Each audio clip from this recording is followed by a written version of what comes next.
ಕರ್ನಾಟಕದ ರಾಜಕೀಯದಲ್ಲಿ ಸಂಚಲನವನ್ನೇ ಸೃಷ್ಟಿಸಿರುವ ಬಹುದೊಡ್ಡ ಸುದ್ದಿ ಇದು. ಉಪಮುಖ್ಯಮಂತ್ರಿ ಡಿಕೆ ಶಿವಕುಮಾರ್ ಮನೆಯಲ್ಲಿ ನಡೆದ ಡಿನ್ನರ್ ಮೀಟಿಂಗ್ ಈಗ ಇಡೀ ರಾಜ್ಯದ ರಾಜಕೀಯ ವಲಯದಲ್ಲಿ ಬಿಸಿ ಬಿಸಿ ಚರ್ಚೆಗೆ ಕಾರಣವಾಗಿದೆ. ಯಾಕೆ ಈ ಸಭೆ? ಈ ಸಭೆಯ ಹಿಂದಿನ ಅಸಲಿ ರಹಸ್ಯವೇನು? ಮುಖ್ಯಮಂತ್ರಿ ಸಿದ್ದರಾಮಯ್ಯ ಅವರಿಗೆ ಈ ಸಭೆಯ ಬಗ್ಗೆ ತಿಳಿದಿತ್ತಾ? ಪಕ್ಷದೊಳಗೆ ನಾಯಕತ್ವದ ಬದಲಾವಣೆಯ ಮಾತುಗಳು ಕೇಳಿ ಬರ್ತಾ ಇರುವ ಈ ಸಂದರ್ಭದಲ್ಲಿ ಡಿಕೆ ಶಿವಕುಮಾರ್ ಅವರು ಇಷ್ಟೊಂದು ದೊಡ್ಡ ಸಂಖ್ಯೆಯ ಶಾಸಕರು ಮತ್ತು ಸಚಿವರನ್ನ ಸೇರಿಸಿಕೊಂಡು ನಡೆಸಿದ ಈ ರಹಸ್ಯ ಸಭೆಯ ರಾಜಕೀಯ ಉದ್ದೇಶವಾದರೂ ಏನು?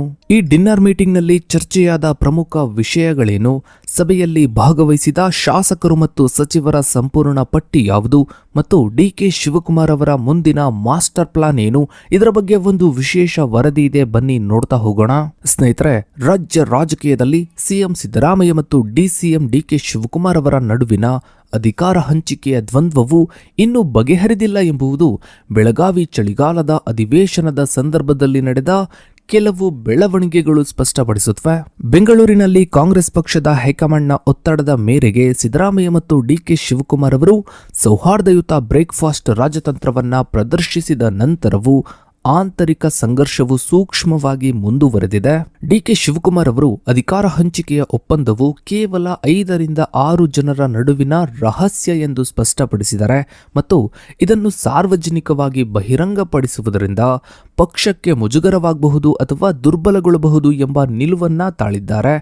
ಈ ಹೇಳಿಕೆಯು ಹೈಕಮಾಂಡ್ಗೆ ನಿಷ್ಠೆ ಮತ್ತು ನಾಯಕತ್ವದ ನಿರ್ಧಾರಕ್ಕೆ ತಾವು ಬದ್ಧ ಎಂಬ ಸಂದೇಶವನ್ನ ರವಾನಿಸುತ್ತದೆ. ಇನ್ನು 30ಕ್ಕೂ ಹೆಚ್ಚು ಶಾಸಕರು ಮತ್ತು 5 ಸಚಿವರು ಭಾಗವಹಿಸಿದ ಸಭೆಯು ಡಿಕೆ ಶಿವಕುಮಾರ್ ಅವರು ಆಯೋಜಿಸಿದ್ದಲ್ಲ. ಈ ಔತಣಕೂಟವು ಬೆಳಗಾವಿಯಲ್ಲಿ ಅಹಿಂದ ನಾಯಕರ ಗುಂಪಿನಿಂದ ಮುಖ್ಯಮಂತ್ರಿ ಸಿದ್ದರಾಮಯ್ಯ ಅವರ ಬೆಂಬಲಕ್ಕಾಗಿ ಆಯೋಜಿಸಲ್ಪಟ್ಟ ಶಕ್ತಿ ಪ್ರದರ್ಶನವಾಗಿತ್ತು. ಈ ಸಭೆಯ ಪ್ರಮುಖ ಅಂಶವೆಂದರೆ ಉಪಮುಖ್ಯಮಂತ್ರಿ ಡಿಕೆ ಶಿವಕುಮಾರ್ ಮತ್ತು ಅವರ ಬಣದ ಸಚಿವರು ಹಾಗೂ ಶಾಸಕರು ಉದ್ದೇಶಪೂರ್ವಕವಾಗಿ ಗೈರು ಹಾಜರಾಗಿದ್ರು. ಆದ್ದರಿಂದ ಈ ಘಟನೆಯು ಡಿಕೆ ಶಿವಕುಮಾರ್ ಅವರ ಬಣದ ಶಕ್ತಿ ಪ್ರದರ್ಶನಕ್ಕಿಂತ ಸಿಎಂ ಸಿದ್ದರಾಮಯ್ಯ ಅವರ ನಾಯಕತ್ವದ ಸುತ್ತಲಿನ ಸಾಮೂಹಿಕ ಅಹಿಂದ ಬೆಂಬಲದ ಬಣ ರಾಜಕೀಯವನ್ನ ಎತ್ತಿ ತೋರಿಸುತ್ತದೆ. ಬೆಳಗಾವಿಯಲ್ಲಿ ನಡೆದ ಈ ಡಿನ್ನರ್ ಪಾಲಿಟಿಕ್ಸ್ಗೆ ನೇರ ಕಾರಣ ಸಿಎಂ ಸಿದ್ದರಾಮಯ್ಯ ಅವರ ಪುತ್ರ ವಿಧಾನ ಪರಿಷತ್ ಸದಸ್ಯ ಯತೀಂದ್ರ ಸಿದ್ದರಾಮಯ್ಯ ಅವರ ಹೇಳಿಕೆ. ನಾಯಕತ್ವದಲ್ಲಿ ಯಾವುದೇ ಬದಲಾವಣೆ ಇಲ್ಲ ಎಂದು ಹೈಕಮಾಂಡ್ ಕೂಡ ಸ್ಪಷ್ಟವಾಗಿ ಹೇಳಿದೆ ಎಂದು ಯತೀಂದ್ರ ಅವರು ಪುನರುಚ್ಚರಿಸಿದರು.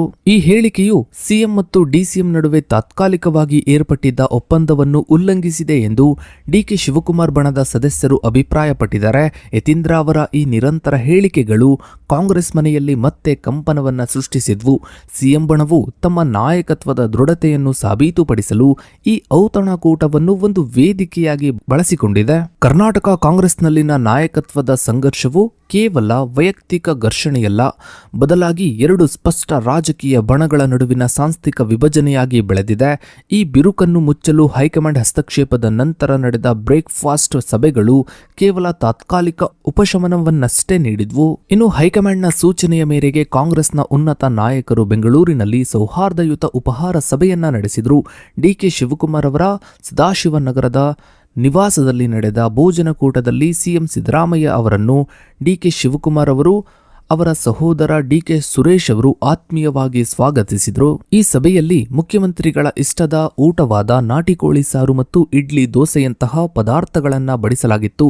ಡಿಕೆ ಶಿವಕುಮಾರ್ ಅವರ ಪತ್ನಿ ಉಷಾ ಅವರೇ ಮೈಸೂರು ಶೈಲಿಯ ನಾಟಿಕೋಳಿ ಸಾರು ಸ್ವತಃ ತಯಾರಿಸಿದ್ರು. ಈ ಭೋಜನದ ನಂತರ ಉಭಯ ನಾಯಕರು ತಾವು ಸಹೋದರರು ಎಂದು ಘೋಷಿಸಿ ಸರ್ಕಾರವನ್ನು ಒಗ್ಗಟ್ಟಿನಿಂದ ಮುನ್ನಡೆಸುವುದಾಗಿ ಸಾರ್ವಜನಿಕವಾಗಿ ಭರವಸೆಯನ್ನು ನೀಡಿದರು. ಆದರೆ ಈ ಸೌಹಾರ್ದತೆಯ ಪ್ರದರ್ಶನವನ್ನು ವಿರೋಧ ಪಕ್ಷಗಳು ತೀವ್ರವಾಗಿ ಟೀಕಿಸಿದ್ವು. ವಿರೋಧ ಪಕ್ಷದ ನಾಯಕ ಆರ್ ಅಶೋಕ್ ಅವರು ಹನುಮಾನ್ ಜಯಂತಿಯ ಶುಭ ದಿನದಂದು ಡಿಕೆ ಶಿವಕುಮಾರ್ ಅವರ ಮನೆಯಲ್ಲಿ ನಾಟಿ ಕೋಳಿ ಮಾಡಲಾಗಿದೆ ಎಂದು ಟೀಕಿಸಿದರು. ಇನ್ನು ಮತ್ತೊಂದು ಕಡೆ ಮಾಜಿ ಮುಖ್ಯಮಂತ್ರಿ ಎಚ್.ಡಿ. ಕುಮಾರಸ್ವಾಮಿಯವರು ಈ ಸಭೆಯನ್ನು ಪರಸ್ಪರ ಚಾಕುಗಳನ್ನು ಹರಿತಗೊಳಿಸುವ 2 ಯುದ್ಧ ನಿರತ ಬಣಗಳ ಕದನ ವಿರಾಮ ಮತ್ತು ನಾಟಕ ಎಂದು ಬಣ್ಣಿಸಿದ್ರು. ವಿರೋಧ ಪಕ್ಷಗಳು ಈ ನಾಟಿಕೋಳಿ ವಿವಾದವನ್ನು ಅಹಿಂದ ರಾಜಕೀಯ ಮತ್ತು ಧರ್ಮ ಭಾವನೆಗಳ ಸಂಘರ್ಷದ ಸಂಕೇತವಾಗಿ ಬಳಸಲು ಪ್ರಯತ್ನಿಸಿದ್ವು. ಬೆಂಗಳೂರಿನಲ್ಲಿ ಏರ್ಪಟ್ಟ ಈ ತಾತ್ಕಾಲಿಕ ಕದನ ವಿರಾಮವು ಬೆಳಗಾವಿಯಲ್ಲಿ ಸಿಎಂ ಪುತ್ರ ಯತೀಂದ್ರ ಸಿದ್ದರಾಮಯ್ಯ ಅವರ ಹೇಳಿಕೆಯಿಂದಾಗಿ ತಕ್ಷಣವೇ ಕುಸಿಯಿತು. ಯತೀಂದ್ರ ಅವರು ಪದೇ ಪದೇ ಸಿದ್ದರಾಮಯ್ಯ ಅವರು 5 ವರ್ಷಗಳ ಪೂರ್ಣಾವಧಿಯನ್ನು ಪೂರೈಸುತ್ತಾರೆ ಮತ್ತು ಹೈಕಮಾಂಡ್ ನಾಯಕತ್ವ ಬದಲಾವಣೆಗೆ ಅವಕಾಶ ನೀಡುವುದಿಲ್ಲ ಎಂದು ಹೇಳಿಕೆಯನ್ನ ನೀಡುತ್ತಾ ಬರ್ತಾ ಇದ್ದಾರೆ. ಈ ಹೇಳಿಕೆಯು ಡಿಕೆ ಶಿವಕುಮಾರ್ ಅವರ ಬಣಕ್ಕೆ ಬಹಿರಂಗ ಸವಾಲಾಗಿ ಪರಿಣಮಿಸಿತು.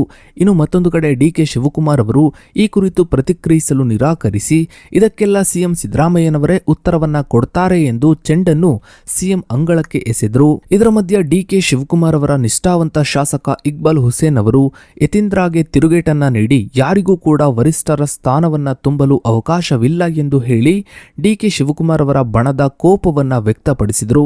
ಇನ್ನು ಮತ್ತೊಂದು ಕಡೆ ಕೆಲವು ಶಾಸಕರು ಡಿಕೆ ಶಿವಕುಮಾರ್ ಅವರನ್ನು ಮುಂದಿನ ಮುಖ್ಯಮಂತ್ರಿ ಎಂದು ಸ್ವಾಗತಿಸುವ ಪೋಸ್ಟರ್ಗಳನ್ನ ಹಾಕಿ ಪಕ್ಷದೊಳಗಿನ ಬಿರುಕನ್ನು ಮತ್ತಷ್ಟು ತೀವ್ರಗೊಳಿಸಿದರು. ಇನ್ನು ಬೆಳಗಾವಿ ಚಳಿಗಾಲದ ಅಧಿವೇಶನವು ಆಡಳಿತಾತ್ಮಕ ಚರ್ಚೆಗಳಿಗಿಂತ ಹೆಚ್ಚಾಗಿ ಸಿಎಂ ಸಿದ್ದರಾಮಯ್ಯ ಪರ ಬಣ ಮತ್ತು ಡಿಕೆ ಶಿವಕುಮಾರ್ ಅವರ ಪರ ಬಣಗಳ ನಡುವಿನ ಡಿನ್ನರ್ ಪಾಲಿಟಿಕ್ಸ್ ಮೂಲಕ ಗುರುತಿಸಿಕೊಂಡಿದೆ. ಈ ಪ್ರಮುಖ ಸಭೆಯು ಬೆಳಗಾವಿ ಉತ್ತರ ವಿಧಾನಸಭಾ ಕ್ಷೇತ್ರದ ಮಾಜಿ ಶಾಸಕ ಫಿರೋಜ್ ಸೇಠ್ ಹಾಗೂ ಶಾಸಕ ಆಸಿಫ್ ಸೇಠ್ ಅವರ ಮನೆಯಲ್ಲಿ ಬುಧವಾರ ರಾತ್ರಿ ಆಯೋಜಿಸಲಾಗಿತ್ತು. ಈ ಔತಣಕೂಟದಲ್ಲಿ ವಿವಿಧ ರೀತಿಯ ಮೀನಿನ ಊಟ, ಮಟನ್ ಚಾಪ್ಸ್, ಮಟನ್ ಬಿರಿಯಾನಿ ಸೇರಿ 30ಕ್ಕೂ ಹೆಚ್ಚು ಖಾದ್ಯಗಳನ್ನು ಸಿದ್ಧಪಡಿಸಲಾಗಿತ್ತು.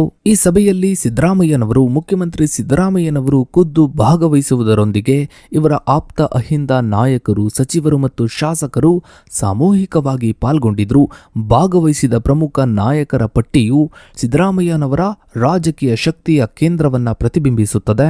5ಕ್ಕೂ ಹೆಚ್ಚು ಸಚಿವರು Satish Jarkiholi, HC. Mahadevappa, Zameer Ahmed Khan, Byrathi Suresh, MC. Sudhakar, Rahim Khan, KJ. George. ಈ ಔತಣಕೂಟವು ಕೇವಲ ಊಟೋಪಚಾರವಲ್ಲ. ಬದಲಿಗೆ ಮುಖ್ಯಮಂತ್ರಿ ಕುರ್ಚಿ ಕದನದ ಹಿನ್ನೆಲೆಯಲ್ಲಿ ಸಿಎಂ ಸಿದ್ದರಾಮಯ್ಯ ಅವರ ಬೆಂಬಲಕ್ಕೆ ನಿಂತ ಅಹಿಂದ ನಾಯಕರು ರಣತಂತ್ರ ರೂಪಿಸಲು ಆಯೋಜಿಸಿದ ಸಭೆಯಾಗಿತ್ತು. ಅಧಿಕೃತವಾಗಿ ಯಾವುದೇ ರಾಜಕೀಯ ಚರ್ಚೆಗಳಾಗಿಲ್ಲ ಎಂದು ನಾಯಕರು ಗುಟ್ಟನ್ನ ಬಿಟ್ಟುಕೊಡದೇ ಇದ್ರೂ ಮೂಲಗಳ ಪ್ರಕಾರ ಈ ಸಭೆಯಲ್ಲಿ ಅಲ್ಪಸಂಖ್ಯಾತ ನಾಯಕರು ಸಿದ್ದರಾಮಯ್ಯನವರ ಪರವಾಗಿ ಬಹುಪರಾಕನ್ನ ಹೇಳಿದ್ದಾರೆ.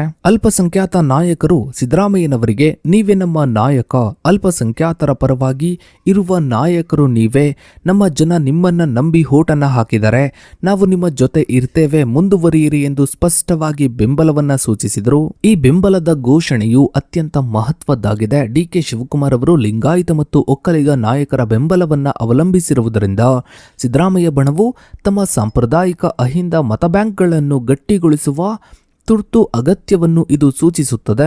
ಇನ್ನು ಸಿಎಂ ಬಣವು ಬಹಿರಂಗವಾಗಿ ಶಕ್ತಿ ಪ್ರದರ್ಶನವನ್ನ ಮಾಡ್ತಾ ಇರುವಾಗ ಉಪಮುಖ್ಯಮಂತ್ರಿ ಡಿಕೆ ಶಿವಕುಮಾರ್ ಅವರು ಒಂದು ವಿಭಿನ್ನ ಮತ್ತು ಅತ್ಯಂತ ಸೂಕ್ಷ್ಮ ರಾಜಕೀಯ ತಂತ್ರವನ್ನ ಅನುಸರಿಸ್ತಾ ಇದ್ದಾರೆ. ಇದು ಇವರ ಮಹಾ ಮೌನ ತಪಸ್ಸು ತಂತ್ರವಾಗಿದ್ದು ಆಕ್ರಮಣಕಾರಿ ಪ್ರತಿಕ್ರಿಯೆಗಳ ಬದಲು ಸಂಯಮ ಮತ್ತು ಶಿಸ್ತನ್ನ ಪ್ರದರ್ಶಿಸುವ ಉದ್ದೇಶ ಹೊಂದಿದೆ. ಹೈಕಮಾಂಡ್ನ ಒತ್ತಡದ ಬಳಿಕ ಈ ಸಿಎಂ ಕುರ್ಚಿಯ ಕದನವು ತಾತ್ಕಾಲಿಕವಾಗಿ ಶಮನಗೊಂಡಿದ್ರೂ ಕೂಡ ಶಾಸಕರು ಹಾಗೂ ಸಚಿವರ ಹೇಳಿಕೆಗಳಿಂದ ಈ ವಿವಾದವು ಪದೇ ಪದೇ ಮುನ್ನೆಲೆಗೆ ಬರ್ತಾ ಇದೆ. ಈ ಚಳಿಗಾಲದ ಅಧಿವೇಶನ ಮುಗಿದ ಬಳಿಕ ರಾಜ್ಯ ರಾಜಕೀಯದಲ್ಲಿ, ಅದರಲ್ಲೂ ಕಾಂಗ್ರೆಸ್ ಪಕ್ಷದಲ್ಲಿ ಏನೆಲ್ಲ ಆಗುತ್ತೆ ಅನ್ನೋದನ್ನ ಕಾದು ನೋಡಬೇಕಿದೆ. ಇದಾಗಿತ್ತು ಸ್ನೇಹಿತರೆ ಇವತ್ತಿನ ಈ ಒಂದು ವಿಡಿಯೋದ ಬಗ್ಗೆ ನಿಮ್ಮ ಅನಿಸಿಕೆ ಅಭಿಪ್ರಾಯಗಳನ್ನ ತಪ್ಪದೇ ಕಮೆಂಟ್ ಸೆಕ್ಷನ್ ಅಲ್ಲಿ ಕಮೆಂಟ್ ಮಾಡಿ. ಹಾಗೆ ವಿಡಿಯೋಗೊಂದು ಲೈಕ್ ಮಾಡ್ತಾ ವಿಡಿಯೋನ ಆದಷ್ಟು ಎಲ್ಲ ಕಡೆ ಶೇರ್ ಮಾಡಿ. ನೀವಿನ್ನು ನಮ್ಮ ಚಾನಲ್ಗೆ ಸಬ್ಸ್ಕ್ರೈಬ್ ಆಗಿಲ್ಲ ಅಂದ್ರೆ ಕೆಳಗಡೆ ಕಾಣೋ ಸಬ್ಸ್ಕ್ರೈಬ್ ಬಟನ್ ಕ್ಲಿಕ್ ಮಾಡಿ. ಹಾಗೆ ಪಕ್ಕದಲ್ಲಿ ಕಾಣೋ ಬೆಲ್ ಐಕಾನ್ ಕೂಡ ಕ್ಲಿಕ್ ಮಾಡಿ. ಥ್ಯಾಂಕ್ಸ್.